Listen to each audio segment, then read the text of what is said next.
গ্রামের মানুষজনের সাথে ইফতার করার জন্য জাহাজমারা বাজারে আসি। সেখানে ইফতার শেষ করে আমি যখন মানুষজনের সাথে কথা বলছিলাম, তখন হাজার হাজার মানুষ দেখে তারা এসে লাঠিসোঁটা নিয়ে অতর্কিত হামলা করে। সে হামলার পরে আমাদের অগণিত মানুষ আহত হয়, আমি নিজে আহত হই এবং শহীদ রিটনের ভাই পর্যন্ত আহত হয়। পাশাপাশি এই জায়গায় তারা আমাদের এখান থেকে আমার গাড়ি ভাঙচুর করে এবং পাঁচটা কি সাতটা আমাদের মোটর বাইক নিয়ে চলে যায়। এখনো তারা দুই পাড়ে বাজারের দুই পাশে তারা এখনো মহড়া দিচ্ছে অস্ত্র নিয়ে। তারা আমি বলেছি যে আমি এখানে এসেছি, এখানে আমি বসে থাকবো, মেরে ফেলুক। আমরা এসব ভয় পাই না। শেখ হাসিনার বিরুদ্ধে আমরা লড়াই করছি, হাতিয়াকে সন্ত্রাস মুক্ত করার জন্য আমাদের লড়াই চলবে।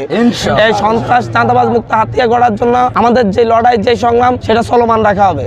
সুতরাং মানুষ যে ভালোবাসা দেখাচ্ছে, হাতিয়ার যে ভালো মানুষগুলো আমাদের কাছে আসতেছে, আমরা বলবো আপনারা সবাই আসেন, আমরা একসাথে বসি, একসাথে প্রতিবাদ করি। আর না হয় আমরা আবার জিম্মি হয়ে যাব।